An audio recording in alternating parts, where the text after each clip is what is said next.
technology would eventually find its way into the clandestine military programs of the U.S., Britain, the Soviet Union, and France, or at least be monitored by these major states.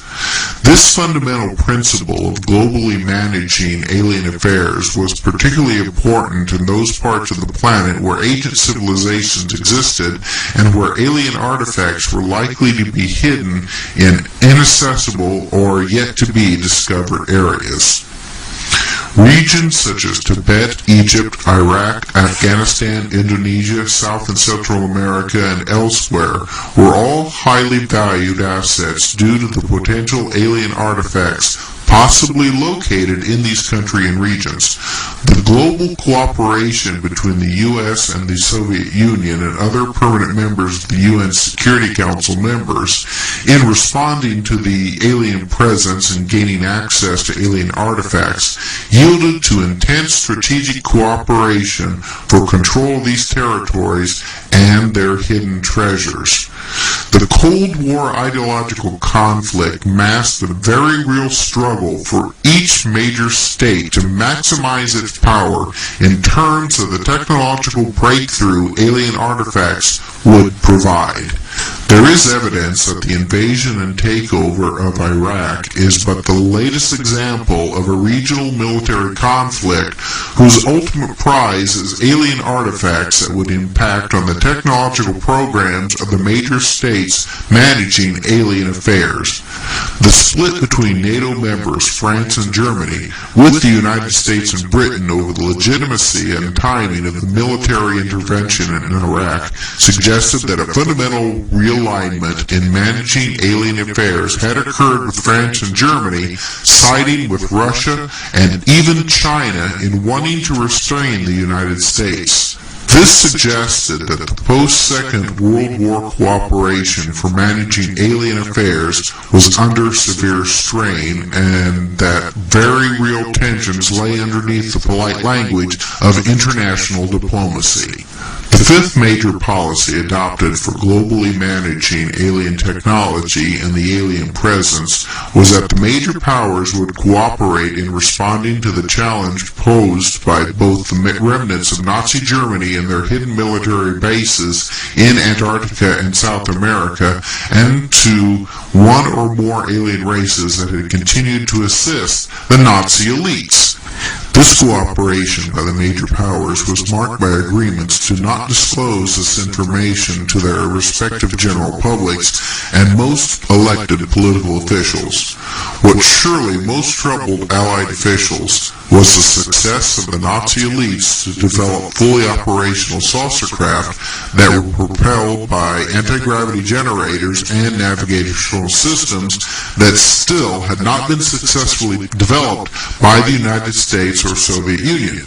This Nazi success occurred well before the Allied states were able to develop their own fleets of saucer ships. According to Colonel Steve Wilson, the first successful U.S. anti-gravity flight took place on July 18, 1971 at S4 Dreamland, also known as Area 51, wherein light-bending capabilities were also demonstrated to obtain total invisibilities. A number of military whistleblowers suggest that the United States currently has a fleet of alien reverse-engineered ships with anti-gravity propulsion system, and that manned flights to the moon and even Mars are regular occurrences by the clandestine organizations developing and using such technologies. The chief legacy of the Nazi-alien connection is that Nazi enclaves continue to influence a key region of the planet, namely South America, leading to numerous political and economic crises in that continent, which continues to seriously impact on the lives of South American citizens.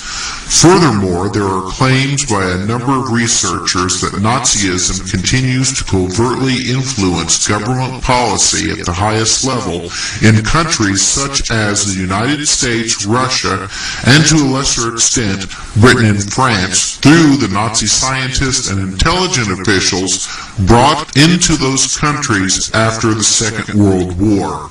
These former Nazi scientists and officials assumed prominent leadership positions politicians in the clandestine programs to develop alien-inspired technologies, and thus become Trojan horses for Nazi principles and beliefs, both in government and corporations that fulfill numerous contracts that service the military and intelligent communities in the United States. This is especially the case in projects that involve mind control and genetic experiments that utilize alien-inspired technologies for a variety of purposes.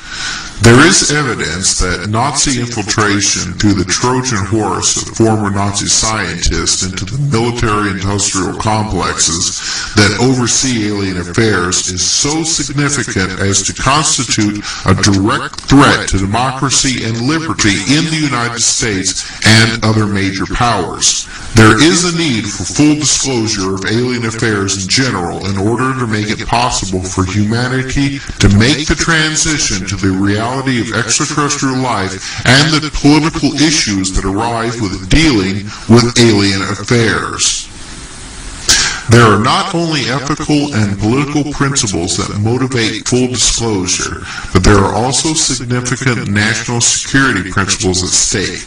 The very survival of the United States as the bastion of liberty and democracy are at stake if clandestine projects dealing with alien affairs and the continued Nazi influence are not placed under the oversight of the appropriate congressional and executive committees that are open to the public and in their operations and reports. At a global level, there is a similar threat that key institutions that manage alien affairs have become infiltrated by Nazi elites and/or Nazi principles. It is imperative that the public become fully informed of the existence of aliens, their activity and agendas in supporting the Nazi elites, and their activities since the end of the Second World War. Because of the Nazi alien connection, the New World Order, who had originally funded the development of Nazi Germany, had to make necessary changes in their agenda of controlling the planet. The unexpected arrival of the alleged aliens and the New World Order's inability to control them forced the secret controllers to forge new plans and alliances. What has been beneficial to the New World Order is the alleged aliens' secretive, if not downright deceptive nature. The aliens appear to enjoy playing games and making promises that are often broken. As well, they make predictions of the future that come true and then encourage their human contacts to publicly reveal additional predictions that are often apocalyptic in nature. When these predictions don't come true, the credibility of the UFO contacts are ruined forever. The New World Order has used this evasive nature of the UFO beings to work in their favor. While the secret alliances have worked for decades to keep UFOs secret, the New World Order has done everything possible to spread the news that UFOs are alien spacecraft. Of course, the New World Order also spreads an abundance of disinformation about UFOs and aliens. This effort has created a schizophrenic impression with the public. One side believes that all UFOs and the creatures that pilot them are extraterrestrial, while the other side thinks that UFOs are simply the work of overproductive imagination. This creates confusion and uncertainty. So while the New World Order may not be able to control UFOs and the creatures who fly them, they can still control the public's perception of them.